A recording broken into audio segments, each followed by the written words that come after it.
মানুষের দৈনন্দিন জীবনে টাকা পয়সার প্রয়োজন হয় এবং টাকা পয়সা প্রয়োজন মেটানোর জন্য মানুষ ধার দেনা করে বা বিভিন্ন ক্ষুদ্র ঋণ ঋণ সংস্থা আছে যেখান যেখান থেকে ঋণ নেয়। সেই ঋণ নেওয়ার সময় সেই ঋণ প্রদানকারী সংস্থাগুলো অনেক সময় চেক নেয় বা স্ট্যাম্পে লিখিত নেয়। তো যারা ঋণগুলা নেন তাদের একটা বিষয় সতর্ক থাকা উচিত যে অবশ্যই ব্ল্যাংক চেক দিবেন না। ব্ল্যাংক চেক দিলে সেটা আপনার জন্য মারাত্মক হুমকি হয়ে দাঁড়াতে পারে এবং আপনারা যদি কোনো কারণে সেই ঋণের টাকা পরিশোধ করতে ব্যর্থ হন, তাহলে আপনারা যেই ব্ল্যাংক চেক দিবেন সেই ব্ল্যাংক চেক দিয়ে কিন্তু আপনাকে মারাত্মকভাবে বিপদে ফেলতে পারে। আসসালামু আলাইকুম। দেশ ও দেশের বাইরে যে যেখান থেকে আপনারা আজকের এই পর্বটি দেখছেন প্রত্যেককে জানাচ্ছি শুভেচ্ছা ও সুস্বাগতম। আশা করি আপনারা সকলেই ভালো আছেন। আজকে আপনাদের সাথে অতি গুরুত্বপূর্ণ একটা বিষয় নিয়ে আলোচনা করব, যেটা আমাদের দৈনন্দিন জীবনে বা সামাজিক জীবনে অতি বেশি প্রয়োজনীয় হয়ে দাঁড়ায়।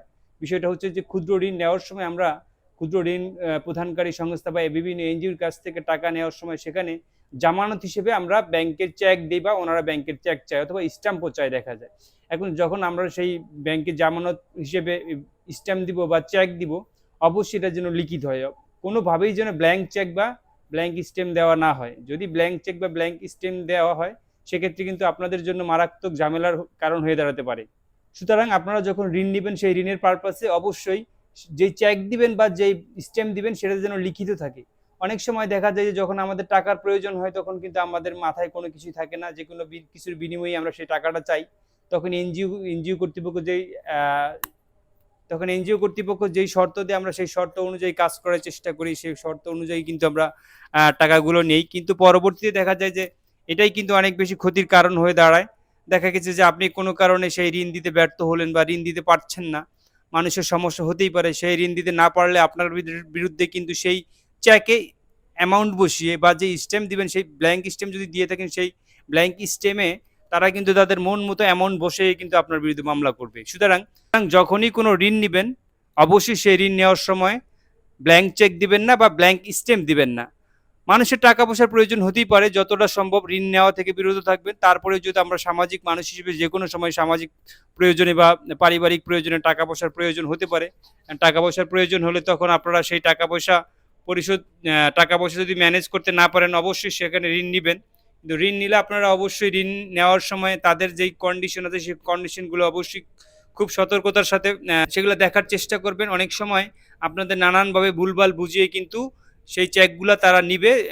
চেকগুলা নেওয়ার পরে যখন আপনি ঋণ পরিশোধ করতে ব্যর্থ হবেন তখন কিন্তু সেই চেকে বা ব্ল্যাঙ্ক স্টেমে আপনাদের তাদের তাদের মন মতো অ্যামাউন্ট বসে কিন্তু আপনার বিরুদ্ধে মামলা করবে। তখন যদি আপনি বিজ্ঞ আদালতে এসে বলেন যে এই চেকটা ব্ল্যাঙ্ক দিয়েছিলাম বা স্টেমগুলা খালি স্টেম ছিল, শুধু অলিখিত স্টেমে আমার স্বাক্ষর নিচ্ছে, সে কথায় কিন্তু কোনো কাজে আসবে না, আপনার কোনো উপকারই কিন্তু আসবে না। সুতরাং মানুষের প্রয়োজনে বা আপনাদের প্রয়োজনে যখনই প্রয়োজন হয় বা ঋণ যদি নেওয়ার প্রয়োজনই হয় অবশ্যই ব্ল্যাঙ্ক চেক দিবেন না বা খালি স্ট্যাম্প দিবেন না। ওটা তো অবশ্যই শর্তগুলো লিখে নিতে হবে বা চেকের মধ্যে কত টাকা আপনার এই যেই টাকা আপনারা নিচ্ছেন সেই টাকার এগেনিস্টে কত টাকা সুদ সহ দিতে হবে, কি আশয় বিষয় সব কিছু একদম সতর্কতার সহিত দেখে পরে নিবেন। আপনারা যদি চেক দিয়ে দেন বা ব্ল্যাঙ্ক স্ট্যাম্প দিয়ে দেন সেক্ষেত্রে কিন্তু আল্লাহ না করুক কোনো কারণে যদি সেই ঋণ দিতে আপনি ব্যর্থ হন অথবা আপনি যদি ঋণ দিয়েও দেন তারপরে যদি ওনাদের মনে দুরবসিন্দি থাকে সেক্ষেত্রে কিন্তু আপনাদেরকে সেই ব্ল্যাঙ্ক চেক বা ব্ল্যাঙ্ক স্ট্যাম্প দিয়ে আপনার বিরুদ্ধে মামলা করতে পারবে। তখন হয়তো আপনি বলবেন যে আমি এই যে আমি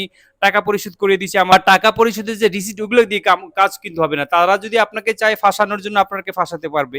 তখন তারা কিন্তু অন্য কথা বলবে যে এই চেক দেওয়া হয়েছিল অন্য পারপাসে।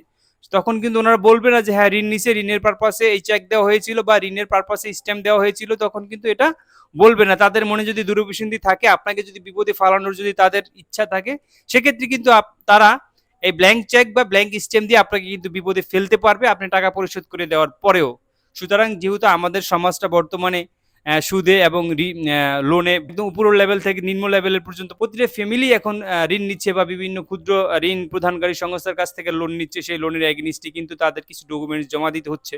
সুতরাং যারা এগুলো করবেন তারা অবশ্যই সাবধানতা অবলম্বন করবেন। মনে রাখবেন আপনার একটু অসচেতনতা বা আপনার একটু ভুল আপনার পরিবারের জন্য বা আপনার জীবনের জন্য মারাত্মক হুমকির কারণ হয়ে দাঁড়াতে পারে। সুতরাং যখন ঋণ আনবেন বা লোন আনবেন অবশ্যই সেখানে কোনো ব্ল্যাঙ্ক স্ট্যাম্প দিবেন না, কোনো ব্ল্যাঙ্ক চেক দিবেন না। অবশ্যই সেই চেক বা স্ট্যাম্পে লিখিত থাকবে।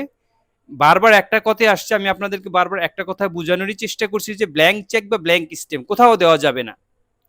এটা দেওয়া যেমন দণ্ডনীয়, এটা যদি আপনি দেন এটা যদি দেন, দেওয়ার পরে তারা যদি আপনার বিরুদ্ধে যে কোনো আইনগত অ্যাকশনে যেতে চায়, সেখানে আইনগত অ্যাকশনে গেলে আপনার কিন্তু কোনো কিছুই করার থাকবে না। আপনি যতই বলেন যে এই চেক আমি অলিখিত চেক দিয়েছি, অলিখিত স্ট্যাম্প দিয়েছি, সেক্ষেত্রে কিন্তু আপনি আরো আগে অপরাধী হবেন। আপনি কেন একজনকে অলিখিত স্ট্যাম্প দিবেন বা অলিখিত চেক দিবেন? এটা তো আপনি দিবেনই না। এটা দেওয়ার কোনো প্রশ্নই আসে না। সুতরাং আপনারা চেক বা ব্ল্যাঙ্ক স্ট্যাম্প কখনোই দিবেন না। যখন দিবেন অবশ্যই সেটা লিখিত আকারে দিবেন। লিখিত আকারে দিলে আপনি সেই বিপদে পড়ার সম্ভাবনা থাকবে না। যদি আপনি ঋণ পরিশোধ করতে ব্যর্থ হন, তাহলে আপনি যত টাকা ঋণ নিয়েছেন সেই ঋণের এগেইনস্টে যত টাকা সুদ বা মুনাফা এসেছে সেই টাকা দিলেই আপনি বেঁচে যাবেন, যেটা চেকে উল্লেখ থাকবে বা স্ট্যাম্পে উল্লেখ থাকবে। তো আশা করছি এই বিষয়টা আজকে যে বিষয়টা আপনাদের সাথে শেয়ার করতে চাইলাম বা আলোচনা করতে চাইলাম, যত কথাই বলি ঘুরিয়ে ফিরে যত কথাই আসুক, কথা একটাই, ঋণ আনেন বা কারো কাছ থেকে টাকা লোন নেন বা কারো কাছ থেকে টাকা ধার নেন, তার এগেইনস্টে কখনোই ব্ল্যাঙ্ক চেক দেওয়া যাবে না বা ব্ল্যাঙ্ক স্ট্যাম্প দেওয়া যাবে না। ব্ল্যাঙ্ক স্ট্যাম্প বা ব্ল্যাঙ্ক চেক দিলে যত সাক্ষী রাখেন সেই সাক্ষীতে কিন্তু কোনো কাজ আসবে না।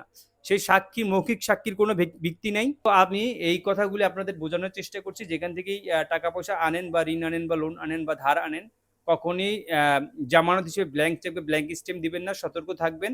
তাহলে আপনারা অযথা হয়রানি থেকে বেঁচে যাবেন।